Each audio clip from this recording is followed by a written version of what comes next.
Bweruto lunaku olwokubiri bwe lufundikiddwa olw'okusunsula n'okukakasa abeesimbye okuvuganya ku bwapulezidenti bwa Uganda mu kalulu ak'omwaka ogw'2021. Eyo tuvuddeyo nayo kaakati bulijjo omuntu bw'akola obulungi mwattu alina engeri gy'asiimibwamu. Omusumba Aloysius Bugingo ow'ekkanisa ya House of Prayer Ministries International Ssenkulu owa Salt Media naye asiimiddwa mu ngeri ey'enjawulo. Abamusiimye be ba Uganda Youth Parliament.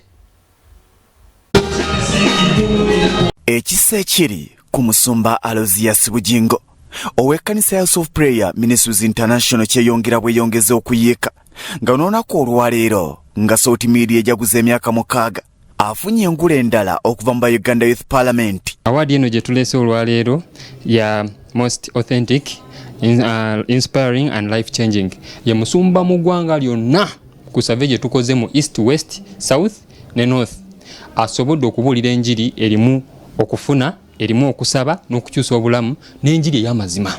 Eno awadi tugiwadde Pastor Bugingo olw'okubeera pastor asinze okubuulira enjiri mu nsi yaffe yonna. According to our research tukweyanziza nnyo. Abavubuka bano bali wansi wa yafeesi eyasaba minisita wa Uganda era Briton Kiwanuka yayogerera bonna ate yabakulira.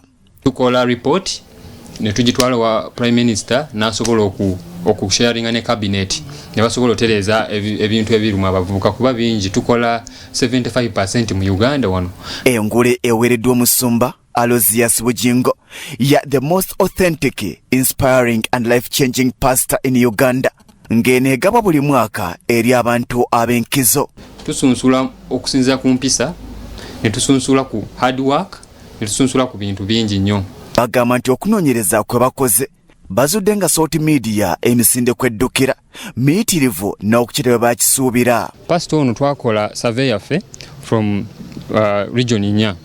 Region ya Buganda nafunamu 58%, region ya Busoga nafunamu 75%, nenda nafunamu 7 n'omulala 60.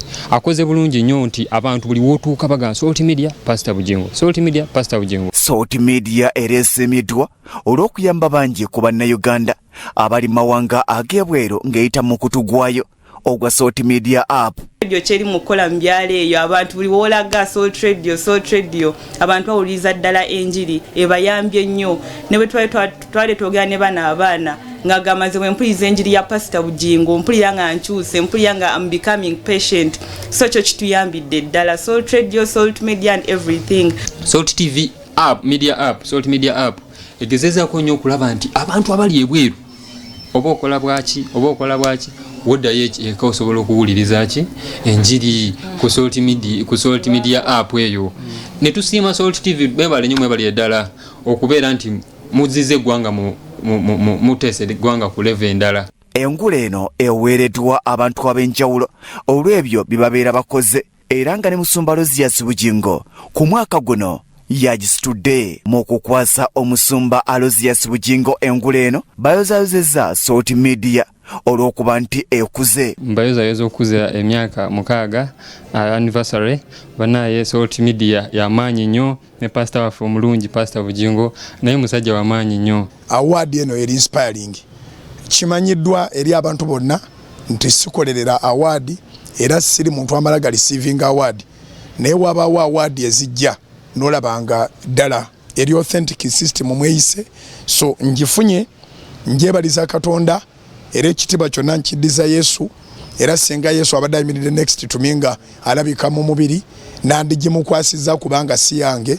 bwe mbanga ddala nyina abantu benzizizaamu amaanyi ng'abantu tubabuulidde amazima ng'obulamu bw'abantu bukyusiddwa sinze mbukyusiza Yesu yabukyusiza. Akubiriza Bannayuganda okola obutaweera nga tebafudde ku baani abasiima n'abaani abatasiima nti kubanga abantu abenge abefutwa n'abataagaliza twazaalibwa nabo kibeera kitima kizaale mu bantu abamu. I encourage everyone to be inspiring. Buli kyokola kimanye nti gwe tobalaba abali mu kunoonyerezaako tobalaba abali mu kukulabirako naye baba gye bali. So ku lwange nze manyi nti Mukama we yantuusa buli lunaku oba ntambula oba nkolodde oba njogedde oba mbuulidde oba neebase wabaayo omuntu aba nekyayiga ku ekyo kye mba nkoze.